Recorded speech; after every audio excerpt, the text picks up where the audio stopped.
Why, hello there YouTube and welcome to a Revolting review. I am Random Ross and today I am finally, yes I'm late to the party, but I am finally reviewing Scream 2022.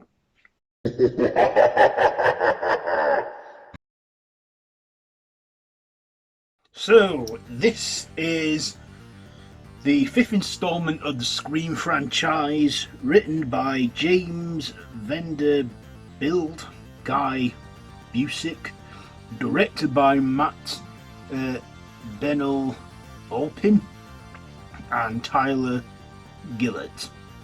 And this stars Melissa Vera or something, Jack Quaid, Jenna Oltage, Dylan Minetti or something, Mickey Manson, Gooding, Jasmine Savoy Brown, Sonia Ben Ammer, Marley Shelton, with Courtney Cox and David Arquette. So, this is, well, I've already told you what it is. So, yes, basically, just like Halloween, Scream have decided to use just the first movie's title, Scream, but it's a sequel, just like they have done with Halloween. Like that shares the same name as its original. This one does. So, 25 years after the original in Woodsboro, the Ghostface killer is back once again, causing mayhem and havoc in the small town. And there's a new group of young people, a new protagonist crew that are, trying to unravel the mystery, and also are more aware and more alert of the Ghostface killings, as they are fully up to date with the Stab franchise, which is the franchise within this franchise. And of course, we get the original three returning: Nev Campbell as Sidney Prescott, Courtney Cox as Gail Weathers, and David Arquette as Dewey Riley. And that's pretty much all I can say without giving away any spoilers. But before we get into that, don't worry, I'll make sure that you can skip it if you haven't seen it. First of all, I'm going to discuss the likes and dislikes. First of all, I like this one. I really did. Yeah, I was watching it in the cinema and I was like, yes. Now, of course, I'm a bit late to the party, like I said, because if you've been following me in my personal life, I've been having health problems, I've just won a 4-month battle with cancer, so, I've had to put my health and well-being first. All that you saw in January was pre-recorded. But this is a freshly made video, my first Revolting review of the year. So yeah, like I said, I really liked this one. I like that we got the Ghostface killer back. I like that we got the original Trinity, the original three, Sidney, Gail and Dewey back in there. Even though I'm sure this is no spoiler stuff, but, their characters were not the main focus of the show this time. No, they kind of were put back to, they were put to one side, like, they were like, if you've been a fan of the original series, they do their fan service and that, but yeah, they're not the main leads in this one now, because it's been handed over to a new crew, a new group of a younger generation. But still, I like what they did. I like their screen time, and I like that we got to see those guys again. I also liked our new protagonist. What was her name?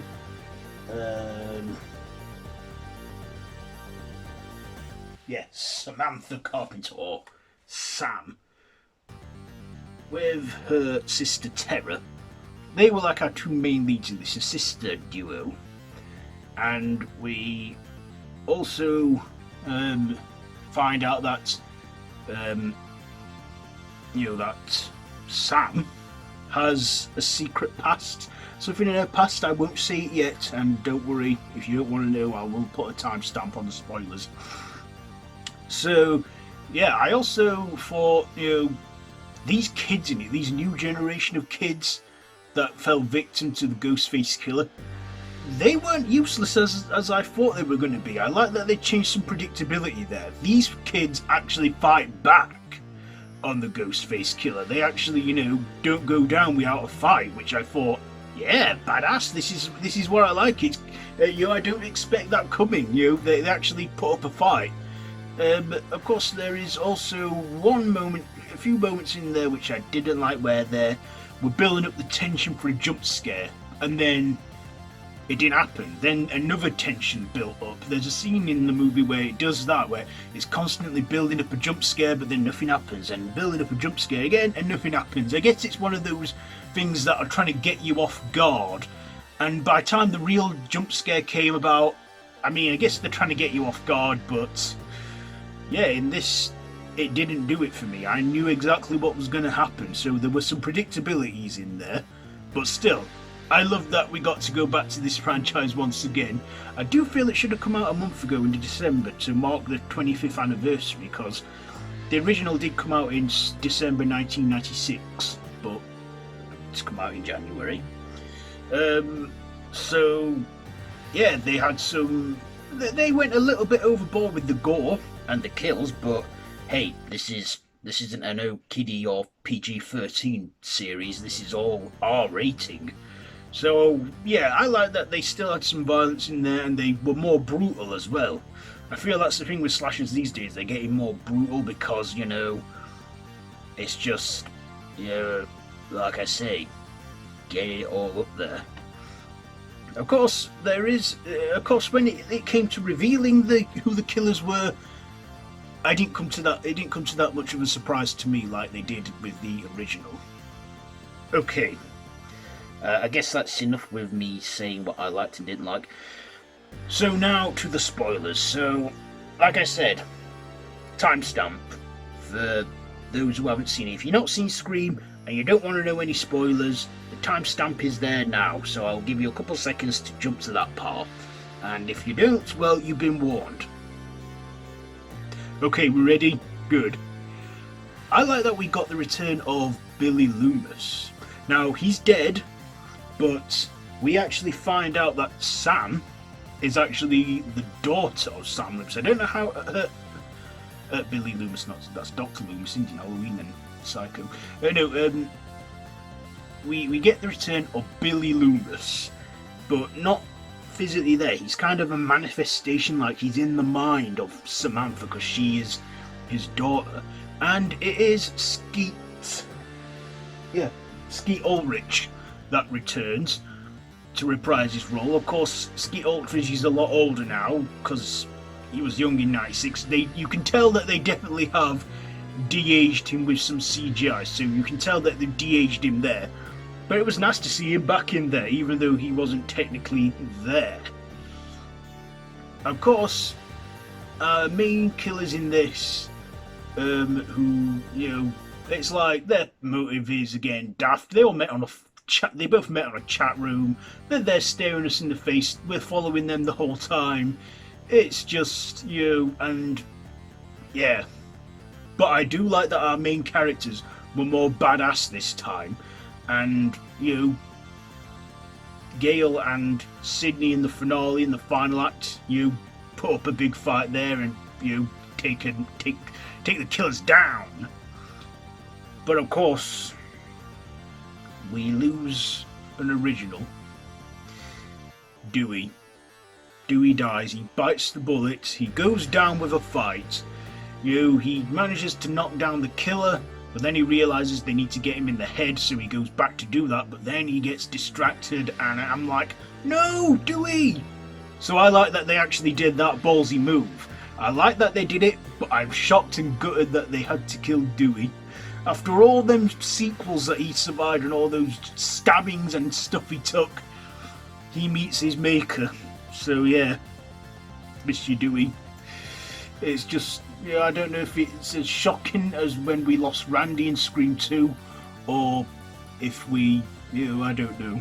Speaking of Randy, he gets referenced and mentioned in the movie. We actually find that two of the characters that are twins are his nephew and niece, and we get the return of Randy's sister in this from Scream 3. I believe her name is who is she? You know, she was in Hostel 2 and that, and some other movies. I can't remember her name now. It slipped my mind. Anyway, yes.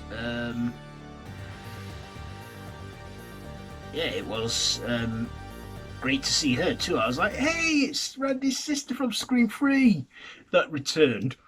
And of course, always, just like in the original Scream, when Randy's watching Halloween going, turn around, they actually rehashed that again, but this time, they actually turn around. And what else can I tell you? What else do I want to tell you? Also, we get the return of, what's his name? Roger L. Jackson, who is Mojo Jojo in the Powerpuff Girls, but is the voice of Ghostface throughout the films. He was great returning as well with his voice. Okay, spoilers over. So let's get back on to the other thing. So this, of course, did not have the writing of Kevin Williamson or the direction of Wes Craven. Of course, we all know that Wes Craven is no longer with us, so we knew that he was never going to come back to direct. And I actually thought as well that we'd never get another Scream movie, because I thought it's not going to work without his direction. Well, how wrong I was with that. This film actually did work, I thought it was a good one, but I could tell that, you know, this one was actually for Wes. As the credits roll, it does say for Wes. Even one of the characters in it is called Wes, which I like to think is a tribute to him, well, or reference to him at least. And I'm sure Wes Craven, you know, will look at this and be proud. We didn't get Kevin Williamson as the writer, but still, I found this a lot better than Scream 3, because he didn't write that either. So anyway, Scream. Do I have any final thoughts or ratings? I don't think so. Like I say, I enjoyed it. It was fun. Was it as good as the original? No. But it was still a worthy sequel. You know, I will always have a special place in my heart for the Scream series. I lost my virginity to that movie, as in it was the first real horror movie I watched. Before the Scream was all Scooby-Doo, Are You Afraid of the Dark and Goosebumps. But this Scream will always be my first time watching a real proper horror movie. And when I watched it, I was like, this isn't scary. And yeah, I never found them that scary either, or what have you. But yeah. So, ratings. What am I going to rate this one?